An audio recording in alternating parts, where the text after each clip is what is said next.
Chapter 5. Mr. Hammond was still watching the video screens. "Good," he said. "They're in the cars again." The rain was coming down in driving sheets now. "I'm turning the cars around," Ray Arnold said to him. "They're coming back." Dennis Nedry stood and pretended to stretch. "Anybody want a Coke?" he asked. Everyone shook their heads, too busy to pay attention. Nedry grabbed the fake shaving can and took a step toward the door. Then he turned, as if he just remembered something. "Oh, I had to debug a few things in the computer. One or two little systems might turn off." Mr. Hammond nodded absently. He wasn't even looking at Nedry. Nedry saw his chance. Quickly, he reached back to the computer and pressed execute. Now he had 1 minute before the security systems would shut down. He raced to the specimen room. Just as he approached the door, the security lock clicked off. Perfect timing. The door swung open, and Nedry hurried inside. He saw a rack of glass slides. They were tagged Apatosaurus, Tyrannosaurus, Stegosaurus, and so on. They were just what he was looking for.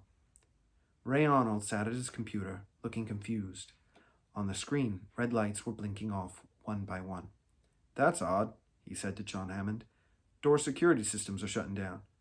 "Well, Nedry said a few systems would go offline, didn't he?" Mr. Hammond said calmly.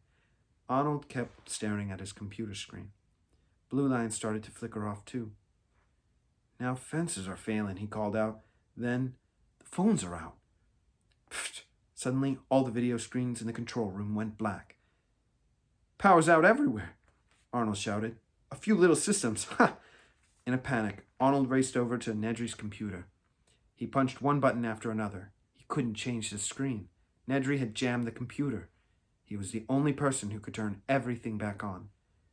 "The electric cars must have stopped too," said Mr. Hammond, beginning to look concerned. "But where?"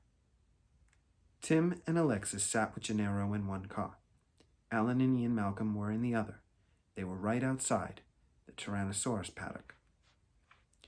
"Gennaro said to sit tight," Alan told Ian. He'd just come back from the other car and was soaking wet. "Their power's out too. Nothing to worry about. Probably just a little hiccup in the system." There was nothing to do but wait. In the front car, Tim and Lex were getting bored.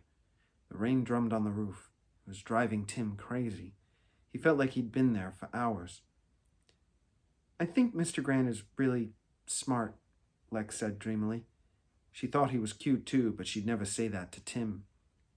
She looked over at her brother. Besides, he was staring out the window, ignoring her as usual. "Did you feel that?" Tim asked. At first, Lex didn't know what he was talking about, but then she felt it too. The car was shaking. There were loud, quaking sounds, and it seemed as though the earth was moving, like something was taking giant footsteps. Gennaro's eyes widened in fear. The sound got louder. The vibrations felt stronger. Whatever it was coming closer.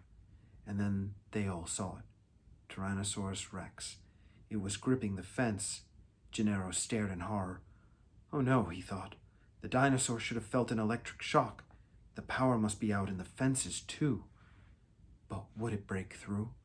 The T-Rex swung its mighty head. Tim gasped. Its boxy head was bigger than Tim's whole body, and its body was bigger than a bus. The dinosaur waved its short, silly-looking arms in the air. Then it clawed the fence. The Tyrannosaurus was tearing it down. All at once, Gennaro bolted out of the car. He didn't say a word. He just ran, leaving Tim and Lex all alone. Lex began to scream, but Gennaro didn't stop. He raced toward a small building a short distance down the road. Moments later, he reached it and ran inside. But the building wasn't finished yet. Gennaro couldn't lock the wooden door behind him. "What's he doing?" Ian asked Alan. They hadn't noticed the Tyrannosaurus yet.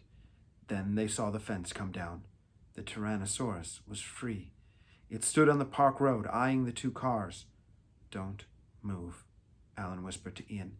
"It can't see us if we don't move." The T-Rex bent down. It peered through the car window at Ian.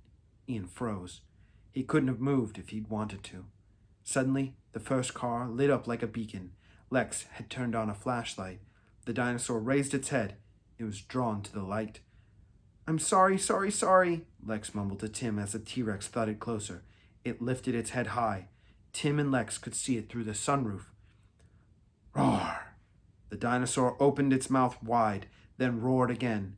It was so loud the car windows rattled. Then the T-Rex struck.